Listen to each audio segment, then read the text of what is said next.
caso Roswell.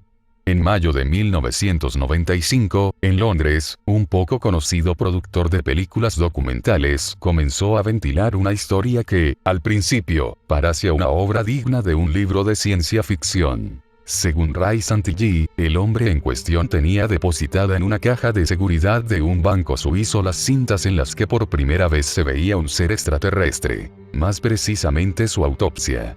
Nadie le creyó demasiado hasta que por fin, pocas semanas después, divulgó el contenido de la película ante un minúsculo grupo de periodistas y hombres de ciencia. La sorpresa fue mayúscula. Para muchos era la prueba concluyente de la existencia de vida en otras galaxias. Para otros un burdo truco cinematográfico. Millones de personas en el mundo vieron este documento. Y la polémica, es seguro, continuará indefinidamente.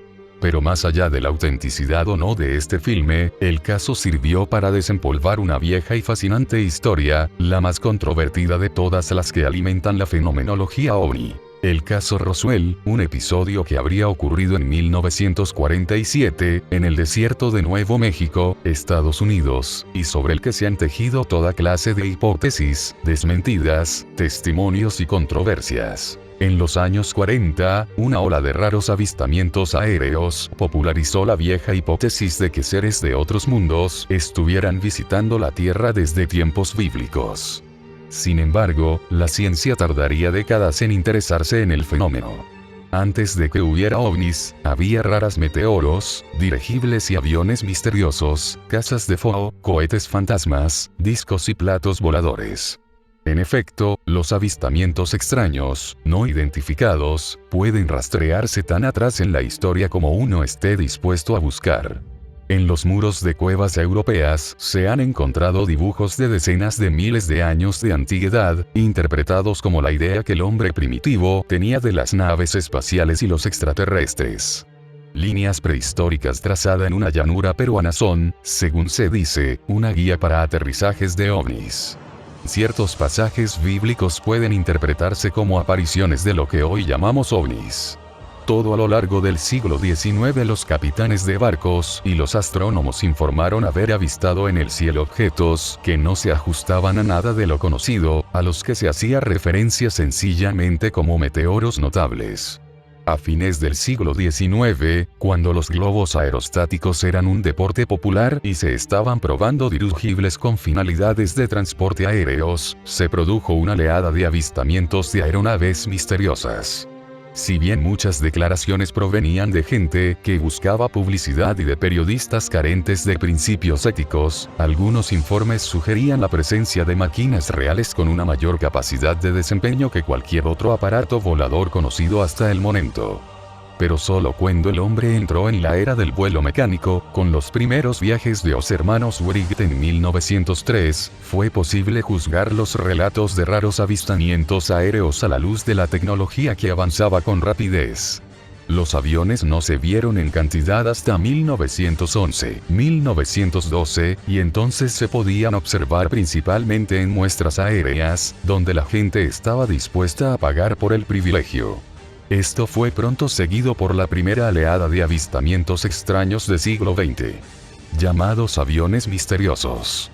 Estos objetos recién ahora están empezando a recibir atención seria. En la década de 1930, tanto en Estados Unidos como en Europa, se produjeron oleadas similares de aviones misteriosos que no se ajustaban a ninguna actividad conocida, pero solo en las últimas etapas de la Segunda Guerra Mundial la prensa y el gobierno comenzaron a prestar atención a un fenómeno persistente: los cazas-fuego. Estas insólitas y juguetonas bolas de luz o esferas brillantes habrían sido vistas por las experimentadas tripulaciones de los aviones de guerra norteamericanos, tanto sobre Europa como sobre el Pacífico, a fines de 1944 y comienzos de 1945. Se dijo que volaban a la par de los aviones aliados y jugaban a perseguirlos, solas o en pequeñas formaciones. Ni una vez se sugirió que un cazafuego se hubiera mostrado agresivo ni levemente inamistoso. Eso, en medio de la más terrible guerra de la historia, sugería dos posibles explicaciones. Eran algo natural, como el fuego de San Telmo, la fantasmal descarga atmosférica de electricidad estática acumulada, o eran insidiosas máquinas enemigas que todavía no estaban listas para el combate. Después de todo, el cielo estaba lleno de bombas B-1 y cohetes B-2, y quién sabía qué otras diabólicas invenciones estarían aprontando los nazis. La inteligencia de la Fuerza Aérea recibió tanto informes de avistamientos de caza FOO que el cuartel mayor no tuvo más remedio que tomarlos seriamente. La octava Fuerza Aérea, con base en Inglaterra y comandada por el famoso piloto de pruebas y de carrera Jimmy Doolittle, realizó un estudio de los cazas FOO. Si bien nunca se publicó, supuestamente el estudio llegaba a la conclusión de que algunos caza FOO serían armas experimentales alemanas o japonesas que aún no habían alcanzado condiciones operacionales, y otros, aparatos comunes mal interpretados. Después de la guerra se supo, por documentos enemigos capturados, que los alemanes y japoneses sabían de la existencia de los caza FOO, pero habían llegado a la conclusión de que los misteriosos objetos eran probablemente armas aliadas. Objetos extraños en el cielo. Después, en el verano de 1946, aparecieron objetos extraños en el cielo de los países escandinavos. Pronto se los llamó cohetes fantasmas suecos porque muchos de ellos eran, según se decía, largos y delgados como cohetes. Se publicaron muchos artículos sobre los avistamientos en diarios de la región, y pronto el Estado Mayor de Defensa sueco creó una comisión secreta para que reuniera y estudiaran los informes. La mayoría de las personas, tanto el gobierno como fuera de él, sospechaban que los objetos eran dispositivos soviéticos construidos con la ayuda de científicos nazis capturados, que se lanzaban desde Peenemünde, la legendaria base de pruebas alemanas ubicada al otro lado del Báltico, a menos de 160 kilómetros de Suecia. Era difícil encontrar información detallada y, cuando el gobierno sueco censuró toda publicidad, un día después de que el general Doolittle y el ex ayudante de Eisenhower, el general David Sarnoff, se reunieran con altos oficiales suecos, se tornó casi imposible averiguar lo que estaba ocurriendo.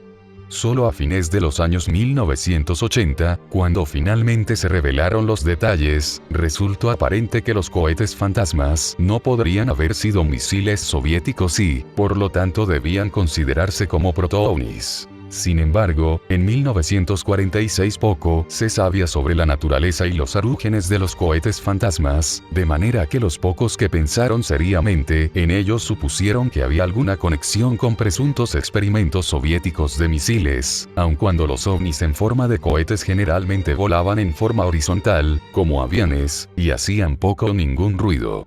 Los historiadores están de acuerdo en que tales pruebas nunca tuvieron lugar en Peenemünde, y que esto hubiera significado poner en peligro el secreto así como las relaciones con un vecino por tradición neutral. Pero aparentemente la lógica no entraba en la forma en que el público percibía estos hechos. Los cohetes fantasma, que eventualmente fueron vistos tan al sur como en Grecia, desaparecieron para fines de 1946, produciéndose entonces otro peculiar interludio. Pero los extraños avistamientos en el cielo no cesaron. Reaparecieron en la primavera de 1947, aunque muy discretamente, ya que el temor al ridículo tenía más peso que la necesidad de ser noticia o de registrar una información potencialmente importante. El primer testigo serio. La novedad estalló el 24 de junio de 1947, con la histórica experiencia de un veterano aviador de montaña residente en el estado de Washington. El empresario y piloto Kenneth Arnold estaba ayudando en la búsqueda de un transporte militar perdido, en las cercanías del monte Rainier, que tiene casi 4.400 metros de altura, cuando su atención fue captada por el brillante reflejo de algo en la distancia. Arnold se olvidó de la búsqueda, concentrándose en lo que ahora parecía ser una formación de 9 aeronaves redondas, que volaban en línea e iban rodeando una serie de picos montañosos que el piloto conocía bien. La velocidad alcanzada por los objetos lo sorprendió, de modo que usando el segundero del reloj de su panel de instrumentos, determinó que habían cubierto los 77 kilómetros que separan el monte Rainier del monte Adams en 1 minuto 42 segundos, a 2.700 kilómetros por hora. En esa época, el récord mundial de velocidad aéreo era de solo 1.000 kilómetros por hora, y no llegaría a los 2.700 hasta 15 años después. Sí había unos pocos aviones experimentales capaces de superar la velocidad de vuelo del récord oficial, pero no muchos, y jamás volaban en formación. Arnold describió el movimiento de los objetos como semejante al de platillos que saltaban en la superficie del agua, lo que fue recogido por la prensa y prontamente distorsionado en la expresión platos voladores. El informe del experimentado piloto sobre un grupo de objetos de forma y características de vuelo poco convencionales y pasmosa velocidad atrajo de inmediato la atención de los norteamericanos, incluyendo a los militares. Este relato fue pronto seguido por cientos de otros, provenientes de todos los estados de la Unión, sobre platos voladores que viajaban solos o en formación. Muchos emanaron de observadores altamente calificados, como el piloto y el copiloto de un DC-4 de United Airlines y varios oficiales de la base de pruebas de la Fuerza Aérea llamada entonces Muroc Field, en California, más tarde se la llamó Edwards. El punto culminante de esta primera oleada de avistamientos norteamericanos se produjo para el feriado del 4 de julio, cuando se registraron varios cientos en pocos días, continuando a una alta frecuencia aún después de la fiesta, aunque mucha gente ya había vuelto al trabajo. Se decía que los platillos voladores volaban a alta y baja velocidad, a gran altura o cerca del suelo. Lo hacían silenciosamente y a veces con un suave zumbido. Pero una cosa que nadie dijo haber visto es que tomaran contacto con tierra, ya sea mediante un aterrizaje intencional o porque se estrellaran.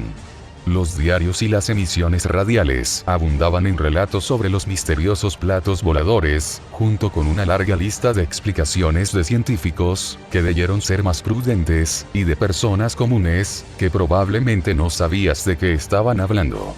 Se decía que eran aviones o globos, o cristales de hielo o granizo que, de alguna manera, se habían achatado. Nunca nadie explicó cómo, de modo que atravesaban el cielo dando la impresión de volar.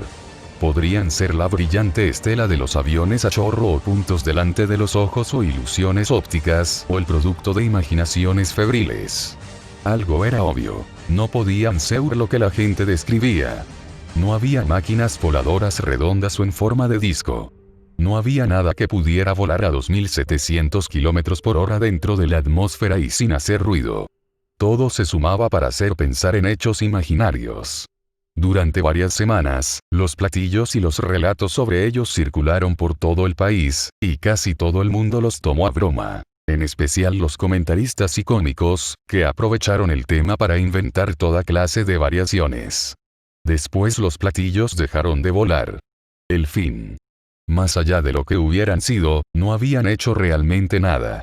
No habían lastimado a nadie, ni roto ninguna carga ni aplastado los geranios de ningún jardín. Era casi como si nunca hubieran estado allí. Y si no habían causado ningún impacto detectable en la vida norteamericana, tal vez no habían sido más que una nueva forma de histeria colectiva, similar a la que produjo en 1938 la emisión radial de La Guerra de los Mundos, de Orson Welles.